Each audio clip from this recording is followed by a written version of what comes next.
सहनावतु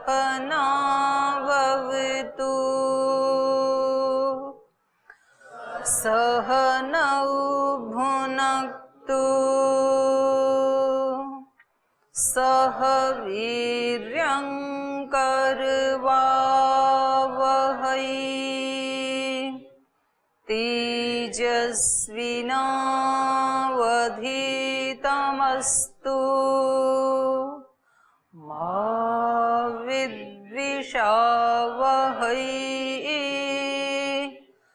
ओम शांति शांति शांति।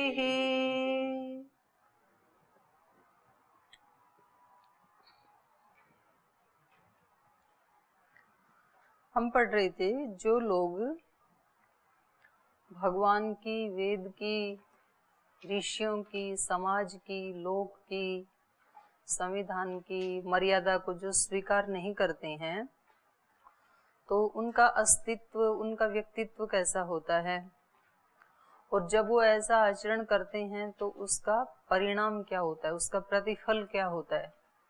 क्योंकि हर बीज का एक विशेष फल होता है, यहाँ पर उसका एक अलग, उस बीज का पौधा या वृक्ष बनता है, अलग उसके फल फूल होते हैं, सबकी अपनी अलग अलग आइडेंटिटी है। ऐसे ही हम कर्मों के भी बीज बोते हैं, तो सत्कर्मों के बीज से अलग प्रकार का जीवन बनता है और अलग प्रकार के फल मिलते हैं, और दुष्कर्मों से एक अलग प्रकार का व्यक्तित्व बनता है, अलग प्रकार के उसके फल मिलते हैं। तो ये प्रसंग चल रहा था, उसके फल क्या हैं। दैवी संपद का पहले पढ़ा, सत्कर्मों का, शुभ कर्मों का। जो व्यक्ति शुभ कर्म करता है, प्रतिपल जागरूक है, भगवान की अनन्य भक्ति में रहता है, उसका जीवन कैसा बन जाता है, उसका व्यक्तित्व कैसा बन जाता है, वो बताया। उसका फल क्या होता है वो बताया। अभी बता रहे हैं कि जो किसी की मर्यादा को नहीं मानते, उनकी अपनी ही मन घड़ंत मर्यादाएं होती हैं, अपने मन घड़ंत उनके अपने शास्त्र होते हैं, और उसके अनुसार वो आचरण करते हैं। तो करने के लिए तो स्वतंत्र हैं, वो कुछ भी करें, लेकिन फल भोगने में वो परतंत्र हैं, फल से नहीं बच सकते। तो उनको क्या प्रतिफल मिलता है, ये प्रसंग चल रहा था। पीछे वाले पार्ट से कोई प्रश्न है आपका? हाँ, जिनके प्रश्न है वो माइक ले लीजिए और पूछ लीजिए। ओम दीदी प्रणाम। दीदी, जैसे आपने कल बताया था कि हम अगर जो हमारे शरीर को भी तकलीफ देते हैं तो ये भी मतलब एक भगवान का वो अपमान है। सबसे पहले वही सुना कि हम जैसे सुबह सुबह उठते हैं, तकलीफ देते हैं, तो उसको बंद करें। जी पूछो, अपने मतलब की बात सुनते हैं लोग। तो आपने ही तो बोला था कि हमें हाँ, दूसरों का नहीं पूछना है, हमें हमारा पूछना है। हाँ, मैंने ही बोला था, पूछिए आप। तो एक दिन आपने बोला था कि कम से कम 7 दिन में एक दिन भूखा रहना, कम से कम उपवास कर लेना। हाँ, या फिर जो भी हमें थोड़ा सा त्याग तपस्या करनी चाहिए। हाँ, तो उसमें भी तो हमारे शरीर को तकलीफ हो रही है।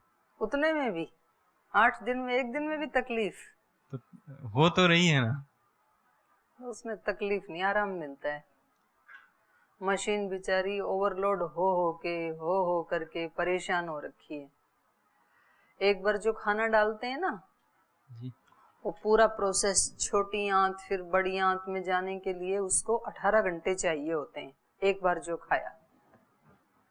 और आप तो सुबह नाश्ता कितने बजे करते हैं?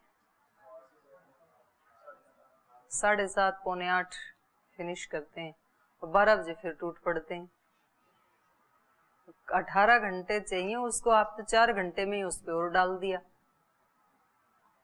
और फिर शाम को कुछ बीच में तो नहीं लेते 4 बजे तो, चलो ये तो शुक्र है, नहीं तो कुछ स्नैक्स लेते हैं 4-5 बजे। फिर तो हर 4-5 घंटे में कुछ डाल देते हैं। और आप तो गुरुकुल में रहने वाले हैं, जो घर में रहने वाले हैं वो थोड़ी थोड़ी देर में कोई अतिथि आ गया, चाय डाल दी, फिर बिस्किट डाल दिए, फिर कुरकुरे डाल दिए, फिर मुरमुरे डाल दिए, फिर आइसक्रीम डाल दी, पता नहीं क्या क्या डालते डालते जाते हैं।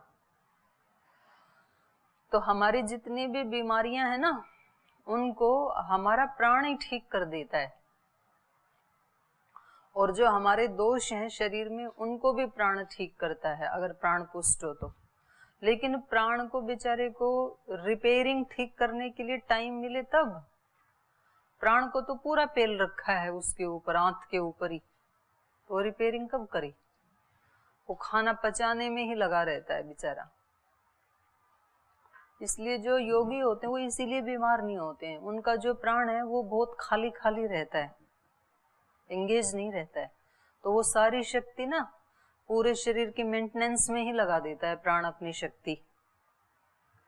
कहाँ क्या रोग हुआ है वो खुद ही ठीक कर लेता है प्राण ही उसको कोई औषधि खाने की जरूरत नहीं है, या खाते भी हैं तो कोई जड़ी बूटी ऐसी हर्बल खाते हैं। तो हम उसको अवकाश देते ही नहीं है मशीन को। तो कम से कम एक बार जैसे खाया, मतलब योगी की बात कर रही हूँ जिसको साधना करनी है ना, तो एक बार जैसे दोपहर में खाया, फिर उसके बाद कल दोपहर में खाना, शाम को कुछ दूध ले लो, फल ले लो, सूप ले लो, सुबह उठ करके भी कुछ अंकुरित ले लो, कुछ फल ले लो, कुछ जूस ले लो, ऐसी हल्की चीजें ले लो। 24 घंटे का उपवास, 22 घंटे का उपवास, 18 घंटे का उपवास।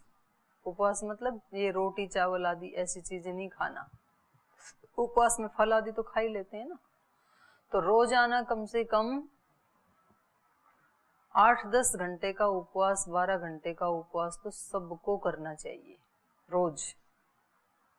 एक बार ऐसा खाया ना जो ठोस, उसके बाद कम से कम 10-12 घंटे के बाद डालना चाहिए, क्योंकि उसको 18 घंटे लगेंगे आगे निकलने में, तो फिर ज्यादा रोग आते नहीं है। आहार ही चिकित्सा है अपने आप में, और आहार ही रोग का कारण भी है, और आहार ही आरोग्य का कारण भी है। आहार यदि ठीक रहे हमारा, कम खाएं और नियत समय पर खाएं, तो प्राण को आदत बन जाती है, भाई इस समय ये डालेगा इसमें, तो इस समय मुझे सारी शक्ति खाने पे लगानी है। बाकी की सारी शक्ति फिर वो नई नई खोज करता है अंदर से, बुद्धि क्या है, मन क्या है, इंद्रियां क्या है, प्रकृति क्या है, पुरुष क्या है, कहीं कोई त्रुटि हुई है शरीर में, बुद्धि में, मन में, इंद्रियों में, भाव में, विचार में, उसको ठीक करता है। तो उसको टाइम चाहिए प्राण शक्ति को। प्राण शक्ति से ही हमारा पूरा जीवन चल रहा है, स्थूल भी और सूक्ष्म भी। तो मैंने कल ये बताया था कि कष्ट देना भी ब्रह्म को ही कष्ट देना है। तो इसका ये अभिप्राय नहीं है कि मतलब जितना हम थोड़ा बहुत तप कर सकते हैं वो भी ना करें। योग दर्शन में भी कहा कि तप तो करना है, और यहाँ दैवी संपद में भी बताया तप, त्याग, जो 26 गुण है उसमें आया ना, तप भी आया, त्याग भी आया, लेकिन वो यथाशक्ति करना है, इतना बताया। शक्ति का अतिक्रम करके जो तप आदि किए जाते हैं तो उससे उस व्यक्ति को खुशी नहीं मिलती। 8 दिन में एक बार उपवास करते हैं तो मन को खुशी मिलती है, हल्का हल्का रहता है शरीर, मन भी हल्का हल्का रहता है। और वो जो मतलब अंदर से तो ऐसे लग रहा है कि खा लें, और बाहर से दंभ के कारण खाते नहीं हैं, तो वो फिर अपने आप के साथ ही चीटिंग करते हैं, अपने आप को धोखा देते हैं, अपने आप को सताते हैं। और अपने आप को क्या सताते हैं? अपने अंदर बैठे हुए ब्रह्म को ही सताते हैं, ऐसा इनका कहना था। क्योंकि गीता का जो साधना का तरीका है वो मध्यम मार्ग का है। ये अति को पसंद नहीं करते हैं, अति खाना भी पसंद नहीं करते हैं, और अति भूखा रहना भी पसंद नहीं करते हैं। अति राग भी पसंद करते हैं, अति वैराग्य भी नहीं करते हैं। ये कह रहे हैं अपने कर्मों को दिव्य बनाओ और सहज रूप से चलो, सहज समाधि। इन्होंने योग की परिभाषा ही वो कर दी, समत्वम योग उच्यते, समता में रहो, इधर या उधर मत रहो। बिल्कुल भूखा रहना या बिल्कुल खाते ही रहना, ये दो छोर हैं। ये कह रहे हैं बीच में रहो, जितना खाना नितांत आवश्यक है शरीर के लिए उतना दे दो इसको, बाकी खाने के लिए ही हमारा जन्म हुआ है ऐसे मत सोचो। जन्म के लिए कुछ खाना है, जीने के लिए। खाने के लिए नहीं जीना, जीने के लिए खाना है।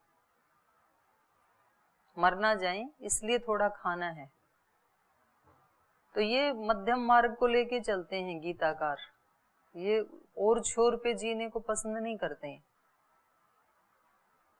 और दीदी एक और, जैसे कि हम जो, जैसे कि हमारे संस्कार बनते हैं, जैसे खाना पीना सुनना जो भी हम करते हैं उन सभी से संस्कार बनते हैं।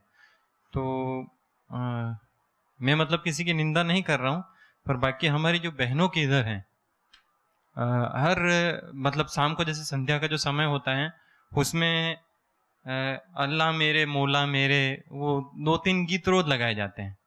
या फिर हमारे जैसे गुरुकुल में भी घूमते फिरते जो भाई जैसे फिल्मी गीतों का गाना, तो एक छोटी सी बात है, हम जो सुनते हैं तो थोड़ी देर हमारे दिमाग में भी वो उसका प्रभाव बना रहता है। हमारे मुंह में भी हम न चाहते हुए भी वो बार बार हमारे दिमाग में आता है। जैसे कि मान लो हमारे यज्ञ में जो प्रार्थना होती है, तो जो भी गीत की जो प्रार्थना होती है वो थोड़ी देर हमारे मुंह पे रहती है। तो उसका कैसे क्या? ये कोई प्रश्न थोड़ी है, ये तो शिकायत है आपकी। तो आगे पीछे भी कर सकते थे, कर देंगे, उसको ठीक कर देंगे। ये प्रश्न नहीं है। नहीं तो संस्कार तो बन रहे हैं ना। हाँ तो ठीक कर देंगे महात्मा जी, आगे प्रश्न पूछो कोई। ओके, धन्यवाद। हाँ जी, चल इधर चल। इधर 2 हाथ उठा रहे थे। हाँ बोल। ओम दीदी जी, माइक दे दो इधर, आप बोलो। एक जैसे कल मतलब जो मांसाहार भक्षण करते हैं उनके ऊपर एक बात आई थी कि जो मांस खाते हैं तो उनके अंदर अनेक प्रकार के संस्कार जाते हैं, है ना। तो फिर ये जितने भी हमारे जो फिल्म इंडस्ट्रीज बॉलीवुड है उनके जितने ज़्यादातर नायक और नायिकाएं, इनका ज़्यादातर भोजन मांसाहारी ही होता है, फिर भी दुनिया के लोग इन्हें फॉलो करते हैं, क्यों? आप करते हो कि नहीं? मैं नहीं करता। बस खत्म, प्रश्न खत्म। तो इतना बड़ा संसार है, जिसको जो अच्छा लगता है वो उसको फॉलो करेगा, जिसको जो अच्छा लगता है वो वैसा करेगा। हम तो बात यहाँ की कर रहे थे, शास्त्र क्या कहता है उसके बारे में। अपने को यदि अच्छा नहीं लगता है तो अपने को नहीं करना है मांसाहार, ठीक है। देखो कभी भी आप प्रश्न है ना दूसरों का नहीं पूछेंगे, जो वो तो ऐसे करते हैं उनको करने दो, अपने को क्या करना है। अपन उनकी सहायता कर सकते हैं तो करेंगे। स्वामी जी महाराज ने योग के माध्यम से कम लाखों लोगों का मांसाहार छुड़वा दिया। देखो हमारे पास ये तो खैर ये पश्चिम बंगाल में तो मतलब उसको मांसाहार मानते ही नहीं है, जल तुरई बोलते हैं ऐसे भी। उनका मतलब वो पारंपरिक आहार है, चावल मछली। शादी हो तो भी भेंट में वो ही देते हैं, शगुन है वो ना दे तो अपशगुन माना जाता है। सगाई हो शादी हो तो भी ऐसे लाखों लोगों ने छोड़ दिया जब उनको समझ में आ गया। तो हम अपनी बात कहें और आगे बढ़ जाएं, वहां रस्साकस्सी नहीं करनी हमें कि ये क्यों करते हैं। और जब तक ये नहीं छोड़ देंगे मैं आगे कदम बढ़ाने का नहीं, तो वे बोलेंगे कि ठीक है तू यहीं रह, हम छोड़ने वाले नहीं है। हाँ जी चलो। ओम दीदी प्रणाम। जी, कल हम पढ़ रहे थे आशा पाश स्तैर्बद्धा। आशा पाश शतैर्बद्धा। जी, तो आशा करना और क्या अपेक्षा करना, कामना करना, ये तीनों एक हैं या अलग अलग हैं? आशा, अपेक्षा करना और कामना करना, ये तीनों एक हैं या अलग अलग हैं दीदी? आशा थोड़ा सा उत्कृष्ट रूप है, अपेक्षा और कामना तो एक ही है। अपेक्षा करना चाहिए या नहीं करना ना, चाहिए? अगर सुख चाहे तो नहीं करना चाहिए और दुख चाहिए तो जरूर करना चाहिए। अगर किसी को अपने जीवन में दुखों से भरना है तो खूब कामनाएं करें, खूब अपेक्षाएं रखें दूसरों से। और यदि दुख को हटा के सुख भरना है अपने जीवन में तो कामना और अपेक्षा ना करें। लोक व्यवहार में देखा जाता है जैसे माता पिता अपने बच्चों से क्या अपेक्षा रखते हैं, तो क्या वो अपेक्षा माना जाएगा, अपेक्षा मानी जाएगी या कुछ और? वो तो माता पिता ही बता सकते हैं।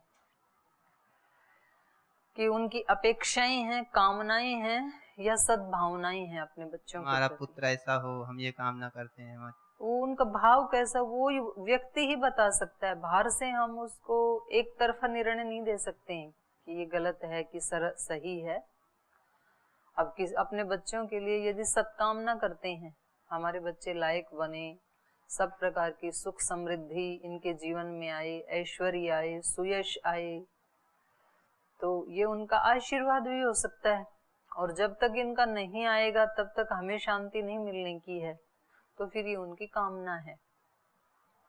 तो दोनों ही देखा जाता है आजकल। तो जो है ना, बच्चों से पूछते हैं, वो जब अपना वो कार्ड लेके आता है ना मार्क्स का, कि मेरे को इतने नंबर आए, मेरे को 90% आए या 95 आए, तो पूछते हैं कि और क्लास में किस किस के आए, कितने आए? बोले नहीं, क्लास में तो सबसे ऊपर मेरे ही आए। बोले हाँ, फिर बिल्कुल ठीक। और जबकि ये बच्चा ले सकता था 99 और लेके आया 90, 9% कम लेके आया, लेकिन क्लास में सबसे अव्वल है। तो कहते हैं बिल्कुल ठीक है, बहुत अच्छा है मेरा बेटा, होनहार है। और उसकी बेचारी की दिमाग की कैपेसिटी थी 70-75% लेने की, और लेके आया 85-90, कितना मेहनत करके। फिर पूछे क्लास में और सबके कितने आए? बोल जो फर्स्ट था उसके तो 99 आए, बाकी 8-9 लड़के हैं उनके 90 से और 97, 8, 3, 5 ऐसे बीच में आई। तो मैं 10वें 11वें नंबर पे हूँ। तो हमें तो पहले ही पता था, तो कुछ करता ही नहीं है, पूरे दिन तेरे को कार्टून देखने की पड़ी रहती है। वो बच्चे नहीं है, मतलब ये बेचारा 75% ले सकता था, कितनी मेहनत करके वहां तक लाया, फिर भी नाराजी होते हैं। और फिर वो अपने पति को बताती हैं, अपने भाई को बताती हैं, किस किस को बताती हैं कि मैं, आप लोगों ने बिगाड़ रखा है इसको। मैं तो पहले ही कहती हूँ कि ये किसी ना किसी दिन नाक कटवाएगा इस खानदान की, ये लड़के के अच्छे लक्षण नहीं है, ये ऐसा है वैसा है। और वो बच्चा इतनी मेहनत करके आया था, मतलब उसका पूरा वो ढह जाता है, अरमान ही ढह जाते हैं भविष्य के। तो इससे पता लग रहा है कि माता पिता की कामनाएं हैं, और वो अपनी खुशी के लिए उसको बेचारे को परेशान कर रहे हैं, फोर्स कर रहे हैं। तो जो सद्भावना आशीर्वाद होते हैं ना माँ बाप के, वो एक बार बच्चे के कम भी नंबर आ गए या बच्चे से कोई नुकसान भी हो गया, तो माँ बाप ये कहेंगे कि बेटा कोई बात नहीं, आप हो ना तो और मेहनत करो। एक क्या नाम है उनका, ये जो है अपने सिकंदर, जो विश्व विजयी बना, तो पढ़ाई में होशियार नहीं था बचपन में, तो स्कूल गया और उसको कुछ आया नहीं पढ़ाई में। तो उनकी टीचर ने इनकी माँ को फोन किया कि आपका बच्चा कुछ नहीं पढ़ता है और हम इसको नहीं पढ़ा सकते हैं, आप इसको अपने घर में रखें। ऐसे उन्होंने लिख करके दे दिया। बच्चा अभी पढ़ नहीं पा रहा था, गया ही था स्कूल अभी, इसको तो पता नहीं क्या लिख के दिया, इसी के हाथ में दे दिया। तो इसने आके अपनी माँ को दिया, माँ ने उसको पढ़ा, और तुरंत वो जो है ना, उसने अपने भावों को प्रदर्शित अपने चेहरे पे नहीं आने दिया। तो फिर इस बच्चे ने पूछा कि क्या लिखा है इसमें माँ, मेरे टीचर ने क्या लिखा है? बोले आपके टीचर ने ये लिखा है कि आपका बच्चा इतना होनहार है, इतना ब्रिलियंट है कि हमारे जो टीचर्स हैं ना, उनके बस की बात नहीं है इसको पढ़ाना, तो आप ही इसको पढ़ा सकती हैं, क्योंकि आपने ही इसको पैदा किया है, या किसी और ऊंचे ब्रिलियंट टीचर को लगाओ इसके ऊपर, ऐसे लिखा है। तो वो संस्कार बन गया उसके दिमाग में कि मैं तो बहुत ब्रिलियंट हूँ, मैं बहुत ऊंची शिक्षा वाला विद्यार्थी बनूंगा। और बस वो बैठ गया तो बैठ गया, फिर वहां से संस्कार बनते चले गए। ये सत्कामना, सद्भावना, आशीर्वाद हैं। और जो खुद नहीं कर पाए अपने जीवन में, उनको बच्चों को कहते हैं कि तुम खाओ भी मत, पियो भी मत, सो भी मत, इसको करो तो हमें शांति मिलेगी। तो फिर वो कामना और अपेक्षा हो जाएगी, और ऐसा कोई भी आत्मा किसी दूसरे के लिए कर नहीं सकता है। तो उसका परिणाम ये होता है कि जितना वो बच्चा कर सकता था खुशी खुशी से, वो उतना भी नहीं करता है, वो डिप्रेशन में चला जाता है। और फिर दोनों का नुकसान होता है, माँ बाप का भी होता है, बच्चे का भी होता है। तो किसके अंदर क्या भावना है ये वो ही व्यक्ति बता सकता है, एक तरफा निर्णय नहीं दे सकते हैं उसका। लेकिन कामनाएं तो दुखदायी होती हैं, ये ध्रुव सत्य है। अपेक्षाएं, कामनाएं, उनका तो परिणाम दुख ही आएगा। क्यों आएगा उनका परिणाम दुख? क्यों आएगा? कल बताया था ये, आशाओं का, अपेक्षाओं का परिणाम दुख क्यों आएगा? कामनाओं, हाँ, क्योंकि उनको कभी पूरा नहीं किया जाता। दुष्पूर ऐसे आया था ना, उसको हम पूरा करने के लिए जी जान से मेहनत करेंगे भी तो उससे बड़ी कामना पैदा और हो जाएगी फिर, तो उनको पूरा नहीं किया जा सकता, इसलिए उनका परिणाम दुखदायी ही होगा, अपेक्षाओं का, कामनाओं का। और कौन था पीछे जी? इधर बहनों को एक माइक दे देना। जैसे अभी प्राण का बताया, प्राण हमारे शरीर की चिकित्सा करते हैं, तो ऐसे ही जैसे मन कभी दुखी होता है या मतलब जैसे भक्त होता है ना, भगवान के लिए तड़पता है, तो भी प्राण वहाँ पे काम करते हैं। और क्या, वो कैसे? प्राण ही शांत करता है। आपने उनकी कहानी नहीं सुनी च्यवन ऋषि की, जो जर्जर शरीर हो गया था, बिल्कुल 70-80 साल के वृद्ध, और फिर अश्विनी कुमारों ने उनकी चिकित्सा की तो वो 18-19 वर्ष की युवा जैसे हो गई। वो तो यूँ कहते हैं दीदी, उन्होंने च्यवनप्राश खिलाया था इसलिए। च्यवनप्राश तो वैसे खाया होगा, अश्विनी कुमारों ने भी तो चिकित्सा की, ऐसे नहीं सुना? च्यवनप्राश का तो उन्होंने फिर आविष्कार किया, वो खुद खाते थे च्यवनप्राश, तो वो उनके नाम से ही प्रसिद्ध हो गया। उनकी आहारचर्या उन्होंने बदल ली, पर उनकी चिकित्सा किसने की थी? अश्विनी कुमारों ने की थी। पूरी कहानी सुनी है ना उनकी, च्यवन ऋषि की। वो तप कर रहे थे कहीं जंगल में, और कहीं नहीं, उधर कर रहे थे। डोसी का पहाड़ देखा है आपने, महेंद्रगढ़, नारनौल, वहां था उनका।